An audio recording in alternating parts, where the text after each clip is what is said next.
Good evening, friends. We have Suresh Kochattil with us. Good evening, sir. Good evening. Good evening. How are you? Welcome.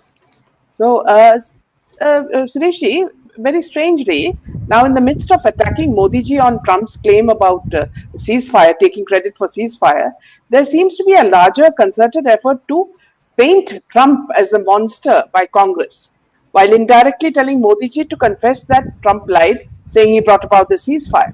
So there seems to be a larger agenda that Rahul is aiming at. If you watch social media, PR and bot media are trying their best to paint Trump as Epstein's friend, which means he was involved in his activities in the island, and also showing him as an eccentric who changes his point of view every other second. Do you think Deep State is blackmailing him and hence Trump is backtracking on all the promises he made? I think we're looking at Trump in isolation and we are talking about Trump just dealing with India. It's not that. He is dealing with every other nation in the same way. Yes, He claimed to have done the ceasefire between Cambodia and Thailand. We all know that it was done by Malaysia and as per the ASEAN agreement. Trump claimed initially that he would get the war stopped between Ukraine and Russia, and we know what happened with that. So everywhere it's the same thing. It's nothing different what's happening. What Rahul Gandhi is trying to do was initially he thought that he could corner Modi on the fact that Trump had said that he ended the war based on a deal. Now that there's no deal, he's saying Trump is a liar. So Modi should say that. Why should he say that? It was Rahul Gandhi who said that Modi was correct. Sorry, Trump was correct and Trump was saying the right thing. So it should be Rahul Gandhi who should apologize to Prime Minister Modi, saying that all that nonsense about surrender and Girinder and all that, whatever he did, was all fake and there's nothing like that. So I think the time has now come to call Rahul Gandhi's bluff. I think we're giving him a lot more intellectual importance. He is absolutely a zero in politics. yeah, Somebody gives him a piece of paper and he reads from that. If you question him back, he has absolutely no idea. that's For example, and yesterday when the also Malegaon blast came out, the yeah, verdict came out, all the channels asked him, what is your opinion? And mm, he's, no, Indian democracy is in danger, Indian defense is in danger, Like, this guy is absolutely, I know, I saw Suhail said using some very good words for him and others also. He's kind of, I don't know what to call him. Whether he's a kid or whether he's a lunatic or whether he's an idiot, I don't know what, all kind of words will attribute to him because he doesn't have his own point of view. He goes shuttling from one to another, another to another, another to another like that. He doesn't stick on with one. And this is what Rahul Gandhi is all about. The media, especially Indian Express, which seems to have been purchased by the Indian National Congress, I have a very, very strong suspicion that Indian Express, and I've said it on record that Indian Express, at least the northern edition, seems to have been purchased by Congress. All the articles written by Congress leaders, we observe, Meena, in the last 2 to 3 months, Priyanka Vadra, Rahul Gandhi, Sonia Gandhi, Mallikarjun Kharge, all have appeared only in Indian Express, no other publication. So what they're doing is they're setting a narrative, trying to corner. They thought Operation Sindhu discussion in Parliament, they could corner Modi ji. Exactly the opposite happened. They got exposed about how they did deals with Pakistan and how they did deals with China, how Indira Gandhi begged Nixon to help her, and all that kind of stuff came out. And that is exactly what was the Congress was dreading, and because they didn't know that. I mean, you expect a kind of an incompetent guy like K.C. Venugopal to be of equal stature to Ahmad Patel. There's no way it is like that. This guy comes not even 5% of what Ahmad Patel was. That is what we should learn. The advisors to Rahul Gandhi are equally stupid as him. And that is what is, literally kind of, even the normal guy on the street would have been aghast with this kind of logic when he's talking of Trump yesterday. I mean, here is the guy who made one claim and Rahul Gandhi was applauding him. And now he says the other thing. He says, oh, Indian democracy is in danger. Indian economy is gone. Which idiot, which world is Rahul Gandhi living in? I don't understand this. Doesn't he know the basics of a GDP? Doesn't he know the basics of size of the economy? Doesn't he know the stock market? Doesn't he know the deposits in bank? Doesn't he know the bank NPS? Doesn't he know what's the size of our economy, the fourth or third largest, whichever way you want to call it? And just because Trump said we are a dead economy, Rahul Gandhi immediately applauds. Tomorrow, Trump says Modi is the greatest leader in the world. Mark my words, Meena. The same Rahul Gandhi will say nothing like that. Trump doesn't know what is happening in India. so Sureshi, Moving on to what you have just put on Facebook, this is Minas's tweet, who clearly says that Trump was waiting for Modi to call him after his 25% tariff bomb. All other big nation blocs like the EU, UK, Japan had rushed their top leaders to Washington to placate Trump and negotiate softer deals. Trump waited for Modi to call. He's still waiting 3 hours later, no call. Trump began to soften his stand, saying that we're negotiating with India. A US trade team is flying to India on August 25th. India has done the right thing by staying calm and issuing a brief clinical statement that India has noted the US tariff announcement and India will protect its national interests. Trump still waiting for Modi's call. Now, my question to you, Sureshji, is that, see, will our IT companies be affected? How can we protect our interests without really, having to be bullied by Trump? I think we have misunderstood the entire tariff impact on India. For example, two sectors which are very key to us, which includes the cell phone exports, okay, the mobile phone exports, and pharmaceuticals are out of this. It doesn't concern anything to do with the tariffs. Okay, the question about ITU you asked, it is basically the global capability centers. Apple has a center in India. It doesn't sell anything to Apple in India, or Apple doesn't sell to Apple in US. It is a part of an entire ecosystem that works. Okay, what does India sell to US? Does India have an IT product to sell to US? No, India doesn't have. In fact, that's a singular failure of India, that we were never produced an iPad or an iPod or any such products. We are a services country. And you sit anywhere in the world, you can just transmit the services to your parent company. Apple will do to Apple. They will kind of get their work to India, get it done here and send it back. And okay, there is a component of billing that is done from each center. That is their hustle. If Apple tomorrow gets taxed, or even TCS gets taxed, they'll pay the taxes. Big deal about it. That's what tariff is called. But remember one thing, the same companies will have to sell in India because US is very strong on products. So tomorrow they want to sell an iPad in India, we will tax it so high that Apple will start screaming when in US. And same goes with Microsoft software, which you want, or any other company software from the US which comes here, we will tax them like hell. And that is where the entire problem arises. We are a services company, they are a product company. And I don't think IT would ever take that. And more importantly, what India is doing, Meena, is we are spreading ourselves now across the world. We have done a deal with UK in terms of the free trade agreement. We're going to have one with the EU coming soon. I suspect France and Germany and all will come in the EU bucket. Then we're going to do something with Australia and something to do with other parts of Southeast Asia also. Remember, Vietnam today has a trade surplus with the US at $113 billion. We have a trade surplus with the US somewhere in $60 billion. A smaller country like Vietnam has a higher trade surplus because it literally, China shifted its entire phone production to Vietnam. And that is where the pinch comes. Otherwise, Vietnam doesn't even have a proper infrastructure to make anything of this sort. Whereas India is such a huge country and our portfolio is so exhaustive. The third thing that we can do straight away is to cut down the number of orders for Boeing aircraft, because government doesn't own any airline now. But it would advise airlines like Indigo or Air India to start cutting down on their orders for Boeing.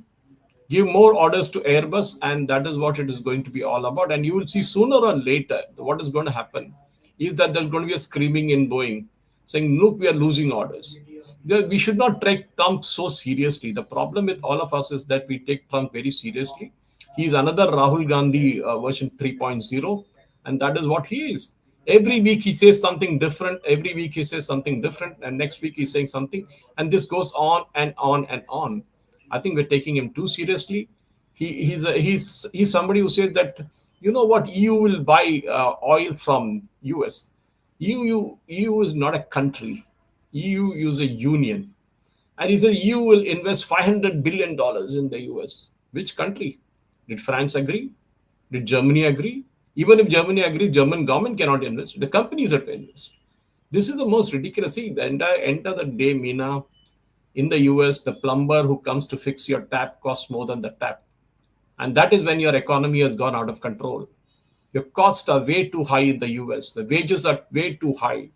And naturally, the people in the US have to pay more. Whatever be the taxes, it will be our tariff, it will be passed on to the consumer, and the consumer will have to pay more. If you make it in US, it's still more expensive. The Apple at 150% tariff or 50% on top of what is there. Even if you charge 50%, it is not there actually. But still, their phones are cheaper than what it would be made in the US.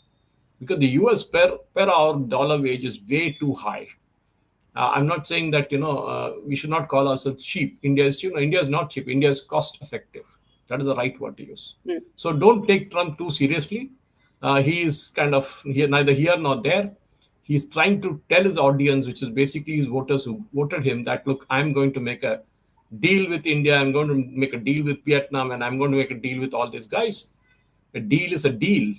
I may or may not export. I'm not committed that I will export so much to your country, or rather, I would import so much from your country. All that is gas. Doesn't work that way.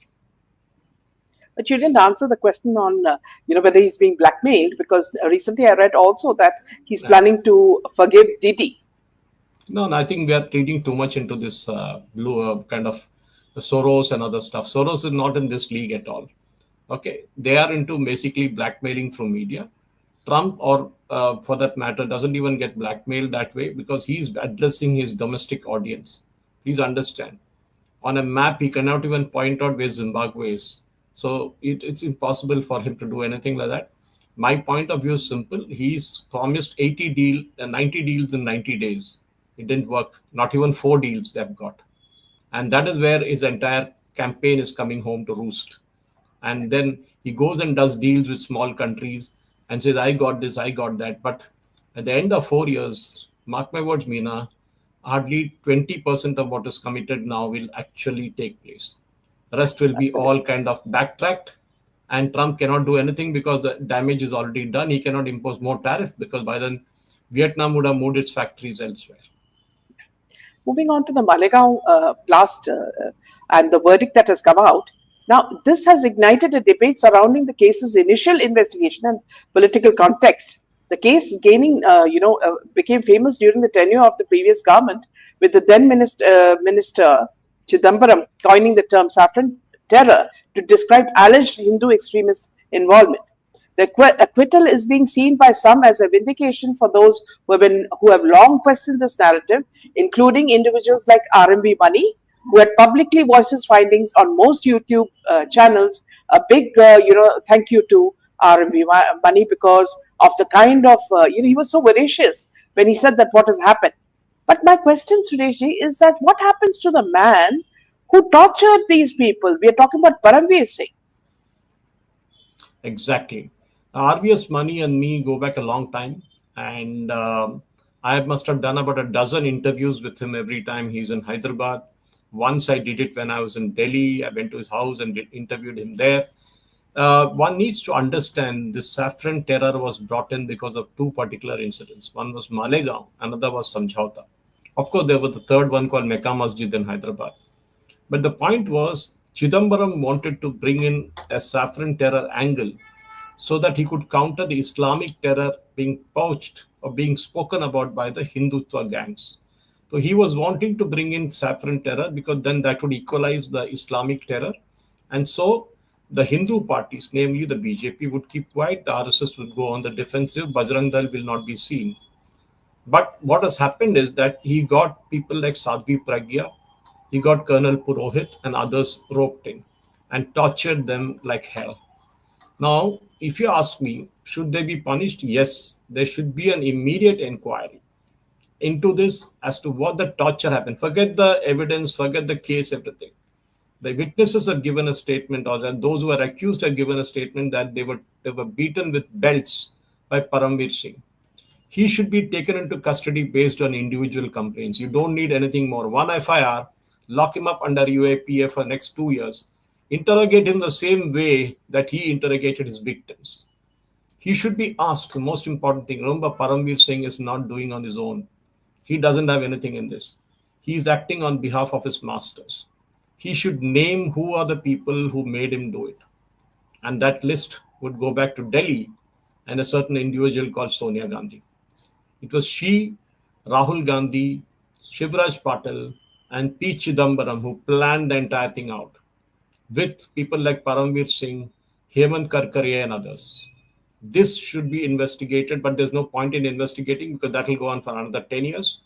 Right now, register an FIR, take Paramveer Singh into custody, interrogate him, get the information about him. Not that he's going to sing like a parrot, but still, he would give out sufficient information because the time is too long. There are no call records, nothing that you can take out right now. But RVS Mani told me so many times that Shivraj Patil's office, Digvijay Singh used to sit in Shivraj Patil's office and give orders to all the Home Ministry officials, including RVS Mani, as to do this, do that, do this, do that. And today or yesterday, he had the gall to say that he never said, or Congress never said anything about Hindu terrorism. I tweeted today morning and I put it on my Facebook also, an article that came out that is yesterday about Digvijay Singh's claim, and an old article that goes back from Hindu, which is a favorite of Congress and the Communist Party of India, China, that Chidambaram, in a meeting with the DGPs, asked them to go after Saffron terrorism on record. So the time has now come. Get Chidambaram in, get Shivraj Patil is no more now, but gather others involved who were there and interrogate them like hell. They should sing, because I'll tell you what, Chidambaram will never ever tell the name of the person who told him to do it, but it's very, very obvious that it was Sonia Gandhi and it was Rahul Gandhi to a certain lesser extent who did this. Sonia Gandhi's NAC needs to be investigated. They also had a role in this. And there's a huge, huge mafia that tried to defame Hindus by coining the word saffron terror. And I think the chickens have come home to roost now. It is time to get Paramveer Singh in the custody by today evening and then interrogate him and let him be brought face to face with Sadhvi Pragya and, of course, Colonel Purohit. Their lives have been damaged beyond repair. Imagine a man who could have been a brigadier is now still at a colonel rank. I know today morning I saw Arnab describing him as brigadier. I don't think he's got a promotion overnight. He's still a lieutenant colonel, not even a full colonel. And that is what it is, that you have damaged the reputation and the credibility of people across the country. And that is what Chidambaram wanted to do. And that is what they did. I'll tell you one thing, RVS Mani told me off the record that, in fact, Colonel Purohit was very close to cracking something that was happening from Pakistan for an attack on Mumbai. And that was 26/11. Somebody didn't want him to catch the perpetrators of 26/11 or not make it happen, to stop it before it happened. Somebody wanted 26/11 to happen. And we all know what Chidambaram said in the parliament on 12th of December 2008, when he said that Indian Coast Guard and Indian Navy did spot this boat in Pakistani waters, but they could not find it later. Very, very convenient. Mr. Chidambaram has a lot of answering to do, and let him not escape like the way he escaped last time, because he's one of the biggest crooks in the country today, both in the financial crooks side and also now we know what he did as a home ministry, or rather the minister of home that time. In fact, Suresh, Amit Shah also mentioned that Hindus cannot be terrorists. And also the fact that, see, when I was in Dubai and I was interviewing a top police officer, and I asked him, there was a lot of, crime happening. And I asked him, who are the people who are committing this crime? He said, when I asked him, were they, people from India or Pakistan? So he said, never Hindus. Let us not even accuse Hindus. They do not get into this hassle. We have a problem with Pakistanis. So I'm not talking about religion, but I'm talking about, countries. Now, moving on to another very important, before I know you are in a hurry, Suresh, because I know you are busy. So the last point is, everybody seems to be treating the parliament as some kindergarten where they can joke and make fun of people, especially a person like Jaya Bhadri, who likes to be known as Jaya Amitabh Bachchan. Now, she says that why was the name Operation Sindoor coined? And it's rather silly. And she is the one who has been perpetually harassing paparazzi with her, arrogance. And she speaks about humility. And the fact that, see, BJP, ministers should be showing humility. What sort of double standards does she, Rahul Gandhi, Priyanka, all of them show? And why are we taking this nonsense for so long? All these people have a sense of entitlement, Meenaji, a sense of entitlement that they were sent by God to do things on the earth, which normal human beings like you and me cannot do it. Look at the way Rahul Gandhi was sitting in the parliament in the Lok Sabha that day. His hand across the table, Nobody sitting next to him or right to him except KC Venugopal. That table seats 6 people. But the way you see Modi ji and Amit Shah ji all sitting, they all sit together. But Rahul Gandhi made sure that the television didn't capture anybody on his left or right. And KC Venugopal was also kept at quite a distance from him. And the way he was put his arm on the kind of a thing, as if he's sitting in a park like this, extending his arm, and even banging the table. And the Lok Sabha speaker had to tell him, boss, this is a public property, you cannot break this. It's all drama. I mean, if you look at his speeches, I mean, Jaya Bachchan also the same thing. I really don't take her seriously at all. I think people give her a lot of importance, which we don't need. Because if you remove those cameras, she will not even give a speech. I'm telling you this. She's there because she knows the camera is there. They will carry her speech, and that is why people will start debating about her. Otherwise, everybody has forgotten about the goodie of the old goodie. But no, the problem is very simple: is she doesn't like paparazzi, as you said, the goodie rightly who so. became the goodie who became a monster. Yeah. So you rightly said that she doesn't like paparazzi. Even I said, okay, fine. That is when you are a VIP, you got to live with it. That is the way it Yeah. is. But look at the paparazzi way it treats Rahul Gandhi. It doesn't even question him about Malegaon when he wanted to change the subject yesterday. How many channels asked him the question? Everybody wanted to lap up whatever he was saying because they were sent by the channel owners to get the bite from Rahul Gandhi. Nothing else. Nobody questions his sense of entitlement. The way he speaks, you can ask any person, a psychologist, and they will tell you that it is a put-on show. Many of my friends who are in this business tell me that when you look at a paranoid character, this is exactly the way a paranoid character behaves. They kind of use their body, they use their arms, they use their the rest of the body to shake it up and then say, oh, I'm getting worked up, this is what it is all about. This is a pure scripted drama which you would have possibly even practiced at home before coming to parliament. If you ask him anything out of the syllabus, he will be like what Arnab's show in 2014 was all about. And that is what Rahul Gandhi is. I think the sense of entitlement these people have and the kind of, bhajan mandali they have. Oh, Priyanka spoke so wonderfully well. What did she speak? There's not even one point I can remember what she spoke. But I can tell you 10 things what Modi ji spoke. Because he went subject by subject by subject. This is what I like. Even I speak like that sometimes. I mean, if you flit from one subject to another subject, you don't do it. Simple as that. She called all those who were killed in Pahalgam as Indians. But the same day, Rahul Gandhi tweets that the nuns who were arrested in Chhattisgarh for, exploitation of girls or whatever it is, and also transmitting them across, and of course, conversion charges, he says they are Catholic nuns. So sister says those who were killed by the terrorists are Indians and not Hindus. Yeah. And because one Muslim got killed, they have an excuse saying, "Oh no, you but look at the ratio. Was he killed deliberately? He was caught, in a fire because he tried something stupid." And that is what it's all about. She doesn't want to take the name Hindu, and the same problem exists with the entire family. This is a family which kind of hates Hindus because Indira Gandhi was not allowed into the Guruvayur temple because she's a Parsi. But then Rahul Gandhi makes it. How? That's a question even I have. This is what we need to ask because everybody is kind of giving him the license to do what he wants. The time has now come. I feel the Speaker of the Lok Sabha is also too soft with him.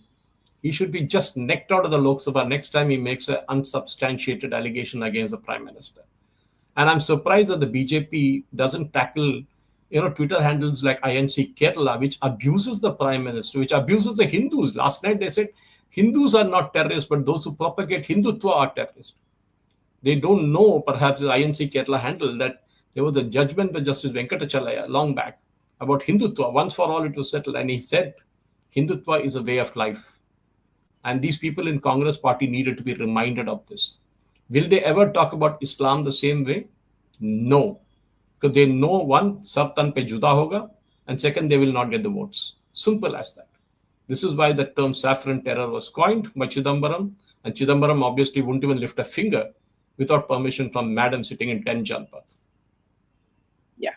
So before we end the session, I'd like to really thank our Money for exposing what really happened and what has come out in all its complete truth. Suresh, I think he really deserves a lot of Yeah. credit for what happened. Every time he comes to Hyderabad, we sit and have a long chat. and we meet even for 2 3 days continuously, because he's so much of knowledge with him in terms of what really transpired in the Home Ministry on 26/11, what happened with the subsequent investigations and everything. Yeah. So thank you, Suresh, for your time. I know you're in a Thank you. hurry. Thank you. Good night. Thank you. Jai Sorry. Hind. Jai Hind. Yeah. Jai Hind. Jai Shri Ram. Jai Shri Ram.